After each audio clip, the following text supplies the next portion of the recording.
So I'd love to talk with you again at some point. Yeah, me too. Okay. Thank you again, man. Yeah. Thank you. I wish all the best. See you. She's right. She is absolutely. You actually learn. What's up? The Secular Student Alliance? Yes. Anthony Wright? Yes. Oh. Hey, how are you? Good. I'm Yeah. recording just so you know. I just got done finished with that guy, so Okay. normally my cameras are down. What was your name again? Jacob. Jacob. Yeah. Man. Ratio Christi? Yeah. Yes. Yeah, man. Good. All right. Some feedback on the talk. You showed up halfway, is that right? I showed up halfway through. Okay. I do think it was interesting what you were talking about. One thing, like you were talking about how like you got some people to abandon their belief, and you were talking about how, well, basically, I know this is probably not what you're asking about. Like I said, I only got halfway through. Be completely honest. I do think that I do think you make a good point, because I do think a lot of people like they kind of just accept what they're told and they go through life. The thing is you know, what are people's number one priority? People are more worried about, oh, dude, what am I going to eat after this? What am I going to study for school? I've got a test, right? They get wrapped up in the daily life. Which I think is kind of interesting, because you would think that people having more free time would leave them more time to, you know, think about stuff. But really, what do people do? You know, they just find ways to eat up all that time. Yeah. And kind of. There's a lot of distractions. Yeah. But, Oh yeah. So I think what your point is that I might run into a person who might completely abandon their view that Jesus is real, right. mainly because they haven't spent the appropriate time needed to adequately defend their position and justify why they think it's true. Well, I think it's like muscles. You know what I mean? Like, I just bought a 30-pound weight. My arms aren't big enough to do it, you know? I'm not big enough to pump it. But, you know, I can't, you know, you can have a building, it can look solid, but you push it, and if it's never, you know, it's kind of like a challenge thing, you know? If you never work your muscles, then you never get stronger. And I think that's the thing is especially, I did like what you said about the whole relativism for truth. I think you said something along the lines of, like, you're not a big fan of the whole truth is relative. Yes. Honestly, I think that's kind of an easy out, because then if anyone challenges what you believe, you can just be like, well, it's true for me, not true for you. Yeah. Just keep living it. It's a little funny you said that, because that individual that I was just interviewing, Yeah. we were struggling for a topic. We actually settled on Jesus. We spent a good 3 minutes talking about truth and relativism and using some candies to illustrate it. He was on board with truth being objective. Yeah. And what was interesting too is he recognized why we were doing that experiment. Like, he understood the obstructions that acknowledgement can cause to people's positions. You know what I mean? Once you agree that truth is truth is objective, Right. that you just can't say, well, it's my truth. Well, it's harder to maintain a cognitive dissonance at that point, right? Well, I hope to see you around again. Yeah. Well, here, could I ask you for a favor? You can ask me. Dude, could you do your thing on me? Sure. I want to run by. Is that For sure, right? Or yeah. you gonna head out for lunch? No, I'm just checking my equipment, make sure we're good. Can we pivot this way? Because Oh, yeah. the wind's kind of picking up. I guess we can skip the truth test, because I think you agree that truth is objective. Yes. That might be one of the few things that atheists and theists tend to have in common. Well, there's a lot of theists that think truth is relative. Right. But at least we agree on that point. Do you want to come just a little bit closer so I can get you in the shot? And I've got this shot here You too. want me to be like right here? You're good. I think that's perfect. Just a little background. You attended one of my talks on Street Epistemology. Yes. You're with Ratio Christi. This is an apologetics ministry, maybe? Is that a good term for it? You study apologetics. Tell me a little bit about Ratio Christi. I don't know too much about it. Okay, so usually what we do is I'm not one of the real smart people. I'm not gonna lie. Like, usually most of the stuff's kind of above my head, but they'll talk about like the different arguments for the existence of God. They'll talk about cosmological argument. They'll talk about, you know, why are certain books in the canon, stuff like that. They'll talk about history. You may have noticed in my videos or at my presentation, I'm not sure if I mentioned it, but I try to get a sense of how sure somebody is that what they think is true. Okay. On a 0 to 100. Prior to you becoming even remotely aware of Ratio Christi and these teachings and so forth, and learning all these apologetics, where would you have been on that scale of confidence that Jesus is real? I know you're a Christian, is that right? Right. Okay. Yeah, 100%. There's no question in my mind. There's no doubt. 0%. I've got questions. I've got doubts. I don't think it's real. Okay. Prior to becoming involved with apologetics, where did you stand on that? Are we talking like Jesus is real as a historical person, or Jesus is like Good Jesus question. Christ, our Lord and Savior? Good. I'm glad you asked that. Yeah, let's go with Jesus Christ is real and is my Lord and Savior. Okay, so both historically existed and is basically the Son of God. Yeah, because I suppose it's possible that he didn't historically exist. Like that's just all a mistake, but he really is like our Lord and Savior. But it's usually both, right? So I think let's go with both. Okay. I'll be quite frank. I go with 99%. Before the apologetics? Yeah. I mean, the apologetics didn't really change my opinion on it. It's just kind of a like I already had a set decision on this. So I already went through my crisis of faith well before I got to Ratio Christi. So because like I was saying earlier, what's a crisis of faith? What was that about? Is all this a lie? You know, stuff like that. I went through that a while ago. How long ago was that? I'd say about 2 years. No kidding. Yeah. Fairly recent. Yeah. So where did you fluctuate from a 99 at that point to some lower number? Well, can we view it in those terms or not? I wouldn't really say it's a. I'll be quite frank. I'm kind of a black or white person. Like I'm like it's either true or it isn't true. You know. So like when I say, I guess you might find this a little bit interesting. I guess crisis of faith. Yeah, the crisis of faith. Basically, I was like, is God really real, or is this all like a whole bunch of, mumbo jumbo? And this probably sounds a little bit strange, but I used to work in a power plant. And that's what really kind of made me think about it because, you think about like the way vehicles operate. Well, I'm just talking like the existence of God. I know it's a little bit off topic, but you have vehicles and power plants. And I mean, the analogy I use for people who aren't engineering majors is you walk in a forest and you see a chair. You don't think to yourself, wow, dude, this is crazy. I wonder where this came from. You're thinking like, I wonder who put this here. Okay, a person wouldn't instinctively think this chair naturally grew in the forest. Right. I mean, like if we saw one of these, there was a maker. Right. Like if we saw one of these scooters out there, we'd be like, I wonder how this get here. Who dropped this off here? But that was something that like everything's just so designed. And like the power plant, we'd always talk about, if this wasn't here, if this happened, we'd all die in a terrible accident, and stuff like that.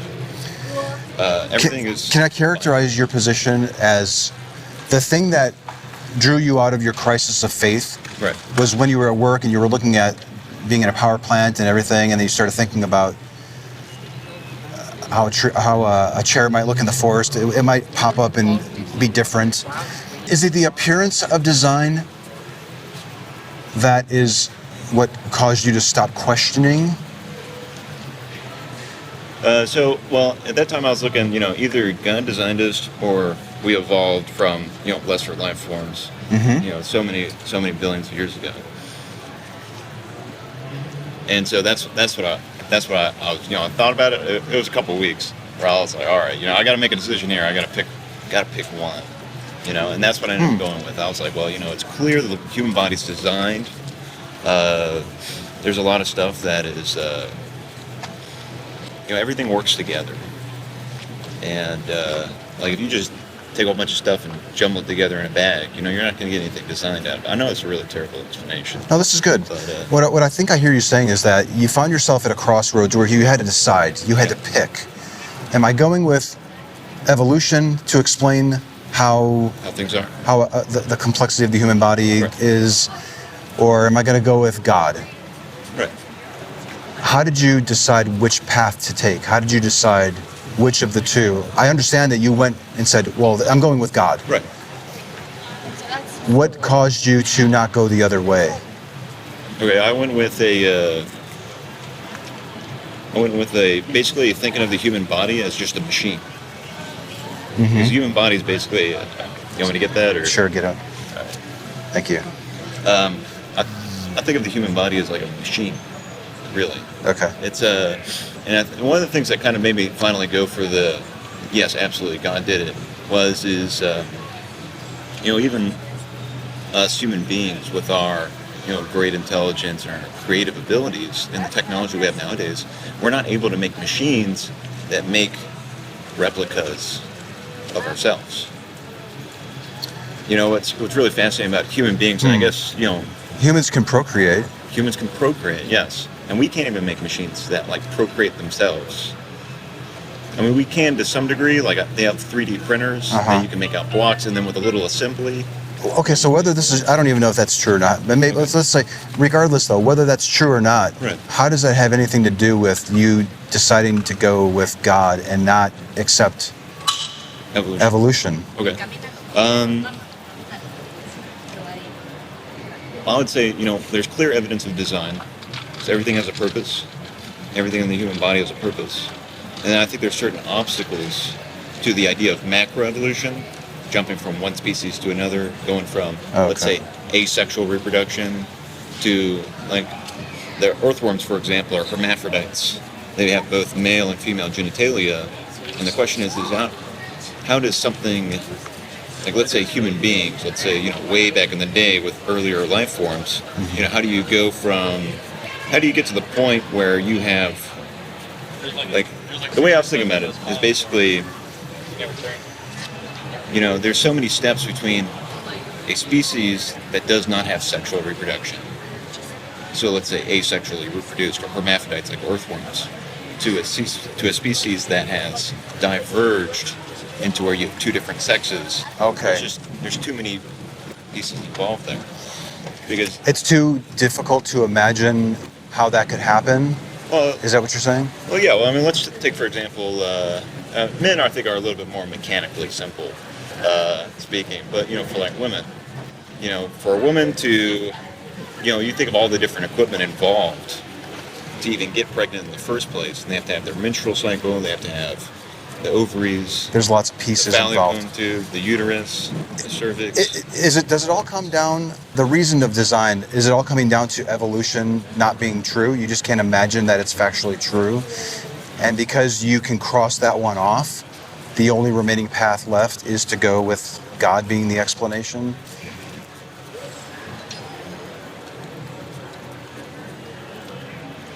Well, I think just to say something about the evolution thing, microevolution, natural selection, variation within species, absolutely, that happens. But whenever we start talking, one species creates another species, I think that's where that can't interbreed. Well, I think that's where it jumps from practical observation to theory at that point. Here's my big question for you now. Okay, hit me with it. So I've been listening very carefully. Okay. And I'm wondering if, and I'm not an evolutionary expert. Okay. There are some out there that purport to be. Okay. If you were to spend an adequate amount of time with some evolutionary biologists, sure. Okay. Yeah, evolutionary biologist. And they were able to demonstrate to your satisfaction how complexity can come about and how animals can actually evolve over long periods of time. Right. Where they are substantively different. Where you've got a peacock and you got a rabbit, and there is a common ancestor between those. Right. I know it might sound far-fetched, and like, how is that even possible? My question to you, though, is if it could be demonstrated to you, to your satisfaction, would that cause you to waver at all in your confidence that your God was real? So just so we're straight here, we're saying if a group of scientists intelligently manipulate a group of animals into two different species through their design and intervention? No, sorry. Intelligent way? No, I wasn't going that way. Okay. I'm saying if people who are well versed in this topic, and I'm certainly not, were to sit down with both of us and explain how we can tell by looking at fossils and so forth of how animals are changing over time. And maybe they're even experts with DNA. I don't know. I don't know much about this topic at all. But to our satisfaction, we were able to come to realize that all these creatures, including humans, have a common ancestor. And maybe they can even explain how an asexual creature can diverge from and become a sexual creature. Right. You know, all these big questions that you're raising, which I think are great questions that I'm incapable of answering. Okay. If we could find somebody that could answer these to our satisfaction, Okay. would it have any bearing in your view that there's a higher power? If it could be demonstrated that evolution was in fact true, Well, I mean, macroevolution. I mean, we keep going from can these scientists explain it, and then whenever we conclude through the question, it's can they demonstrate it? Are we talking about like a verbal explanation? Explain and demonstrate. Well, I mean, what would the demonstration entail? That's a good question. Because I What mean, what demonstration would you accept? If we were to see, this is what I'm kind of getting to is like we have explanations. Like that's Models. We're talking about models. I mean, you know, over here. I see. Yeah, I mean, we have People can give us models about anything. Right. You want to actually have a demonstration of the model. Is Well, that what I'm hearing? I'm saying is right now all the scientists can give us is an explanation. We can't demonstrate one species going into another species, right? Like on its own in nature, without intelligent. Without like being able to be alive for the next several thousand or 100,000 or a million we can do years. gene editing Is that what you're saying? stuff like that. Use CRISPR therapy, make some changes in genetic code ourselves intelligently. I think you're raising good objections to it, and I think yes. I know I'm not answering your question, so that's my bad. No. One thing that it seems like I'm picking up on is that the standard.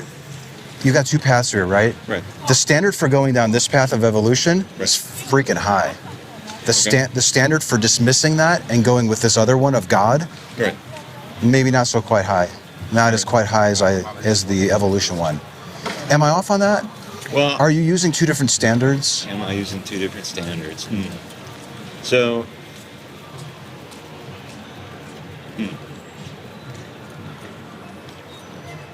so you would say that the standard I'm using for evolution is that The standard you're using don't for accept accepting. their explanation, but they have to demonstrate it. Yes, right? yes. And for the Bible, it's I accept your explanation, but you don't have to demonstrate. Well, to be clear, the claim is Jesus existed and is my Lord and Savior. Right. So I don't want to switch to Bible. Just, Oh, yeah, my bad, Just, my bad. just we're cool. Okay. We could do it to the Bible if you want, but Okay, just yeah, to keep focused. So you're saying that I'm accepting their explanation, but I'm demanding evolutionists to demonstrate. You're demanding not only an explanation of evolution, Right. you're demanding a demonstration. Okay. For the path of whether Jesus exists, you're demanding an explanation. Did you also have a demonstration? Did you demand a demonstration? Are you demanding a demonstration? Thank I've you. got two different goalposts. You're repeating back my stuff, which Oh, is great. And this is no, it's good. I'm glad that you're doing that because we can be on the same page.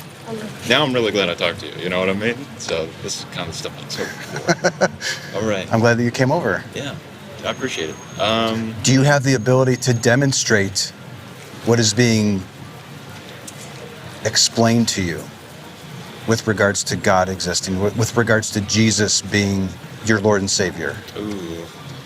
And then at that point I say, oh, bro, catch-22. It's all about faith, my man. All right. Are you going to bring up faith? Yeah, I'm going to bring up faith. Okay.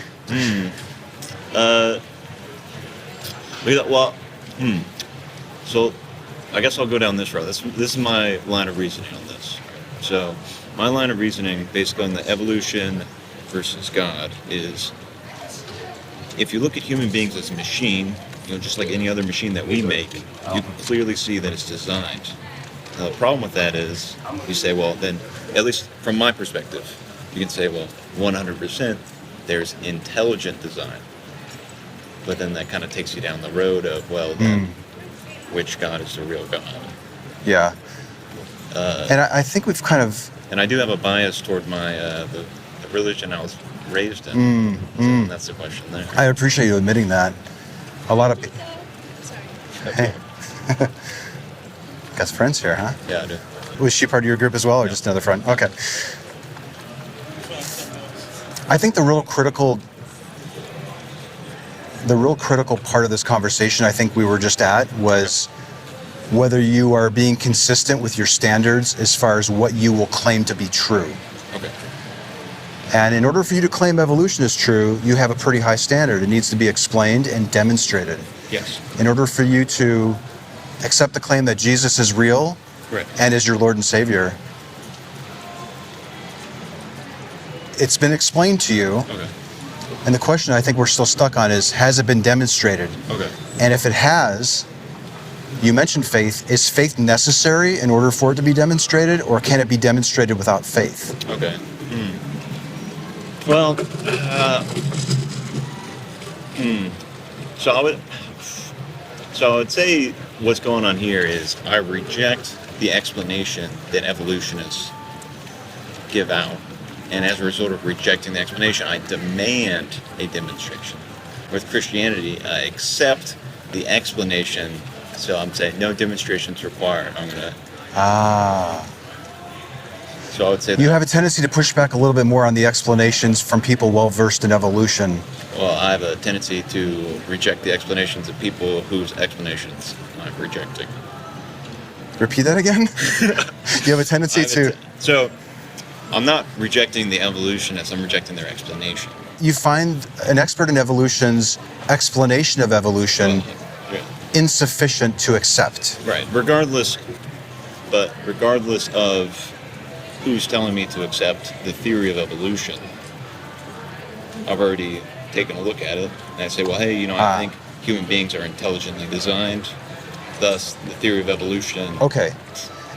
From what I hear you saying is that if a person well-versed in evolution could adequately explain Right. the process of evolution and how we could be here today, Right. and all this diversity and all this complexity, you still wouldn't even accept their explanation until it could be demonstrated. Well, Is that right? I think regardless... See, I think... And then the corollary to that is, I'm going to accept the explanation for Jesus. Right. I don't even need a demonstration of it. Right. I don't need Jesus to come down and be like, yo, my boy. Yeah, and yet, if I'm not mistaken, the reason that you think God is real is because it can't be demonstrated that evolution is true. Well, was that the deciding factor? I wouldn't say in a negative way. I would say that I believe that human beings are clearly designed. So there must be a creator. If evolution was factually true, would it blow your hypothesis out of the water that humans were designed by a creator? If evolution is true. So we're saying, if hypothetically, if it was true. If it was true and it could be demonstrated as such. Demonstrated as such. Yeah.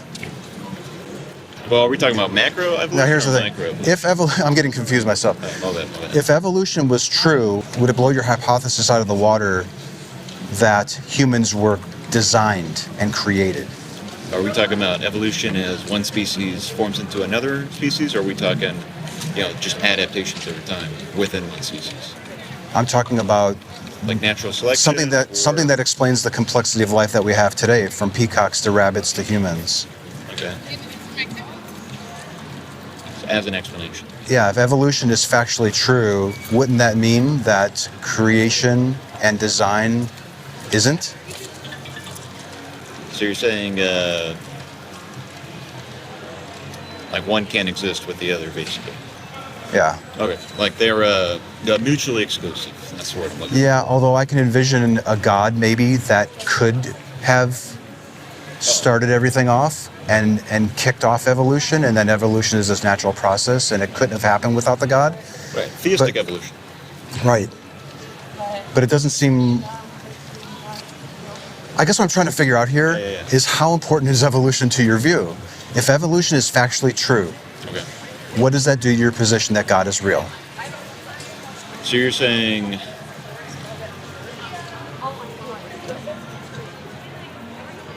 evolution, like 4.5 billion years, all this other stuff? I'm not talking about how life started, just to be clear. I'm talking about if the diversity of life could be explained by evolutionists, right, and it can be demonstrated to you that it's factually true. Okay. What does that do to your hypothesis, your view, your belief, right, your knowledge claim, perhaps even, that Jesus is your Lord and Savior? Okay. Is your view contingent on that being not true? Oh, okay. I see where we're going here, because then because there.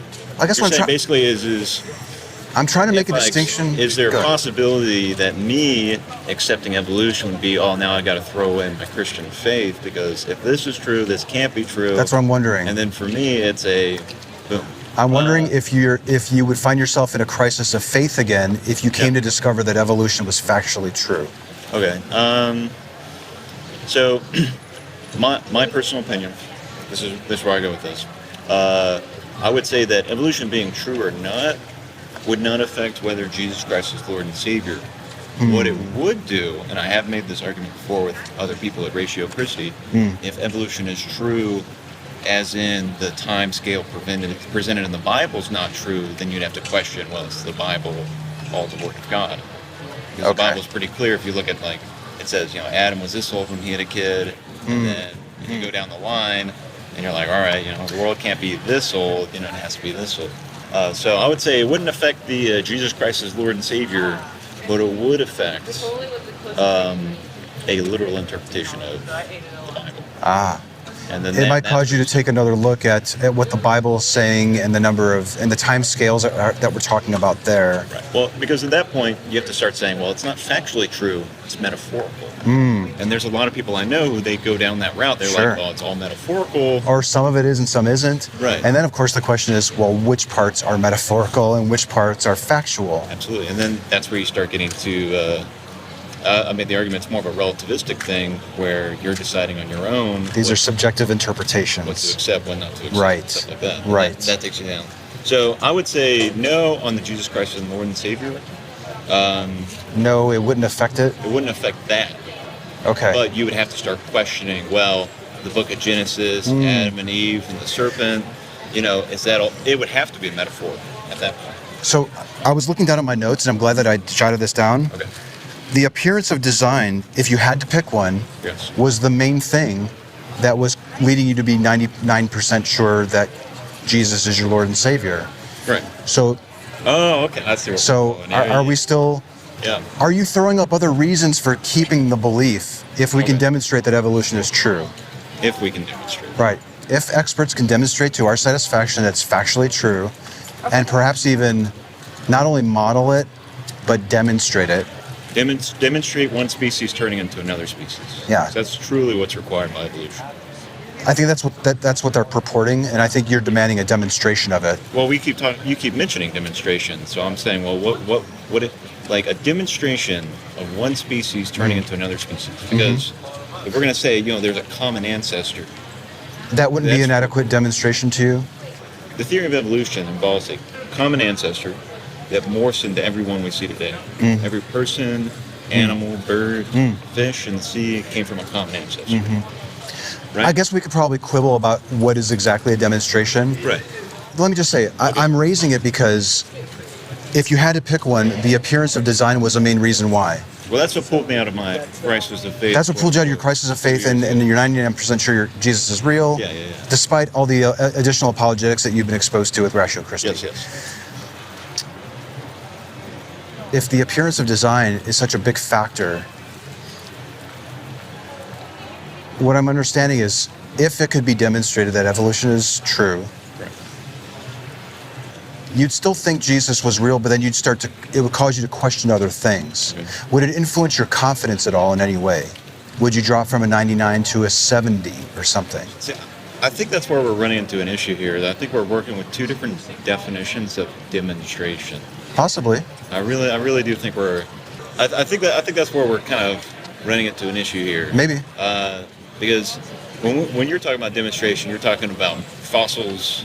I'm not even positing what a demonstration would be like. Okay. If we got to that step, I would be asking you, what demonstration, Jacob, would you require? Okay. What would you envision being an adequate demonstration to your satisfaction that evolution was true?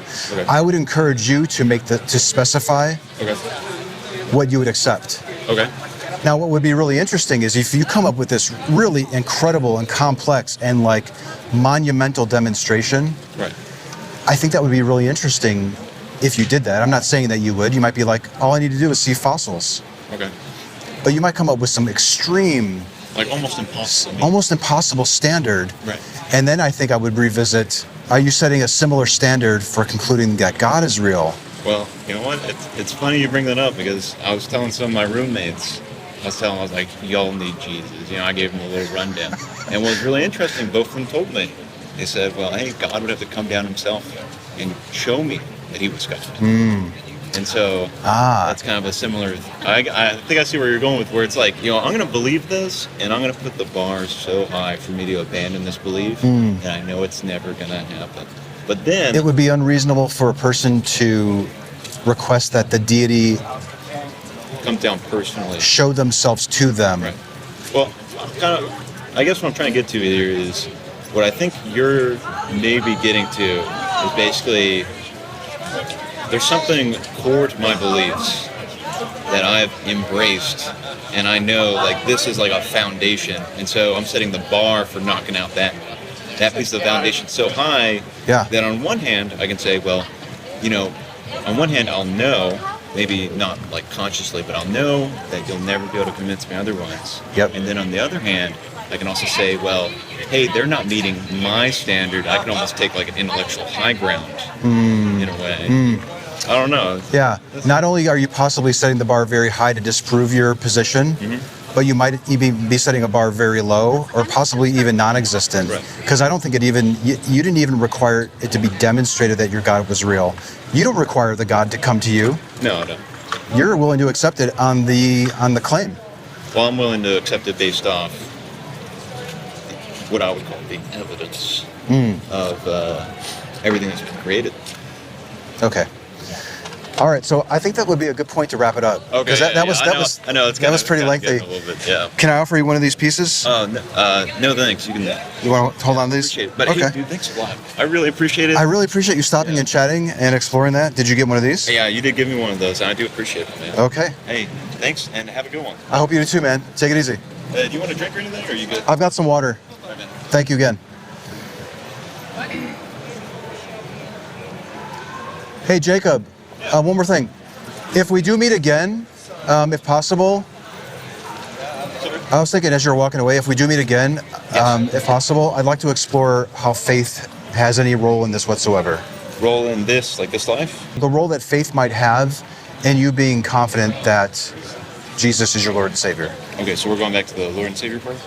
Yeah. Okay. That claim. That's the main claim. I know I took it on a little bit of a tangent there, but all right. Hey, well, thanks a lot, Anthony. Yeah, man. Thank you again. You have a good one. All right. Take it easy. How much longer are you going to be on campus? I'm getting ready to go. Oh, I mean, like, in the future. The rest of the semester. Oh, wow, really? Yeah. How's it been going, then? This morning was a little rough because there was a lot of noise, lots of kids running around and stuff, but it's been going good. All right. This was probably my most enjoyable conversation today. Oh. Yeah. Okay. That was great.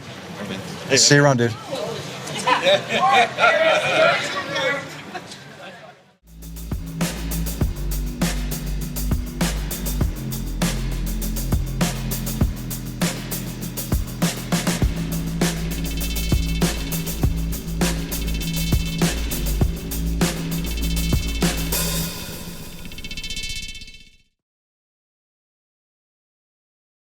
You can't have champion apologists going out there with the apologetic 20 gauge to take down the bear. It's not just one antagonist or one apologist standing up to it. Which would you rather fight? An angry bear or 10,000 hornets? Because the hornets are going to be everywhere.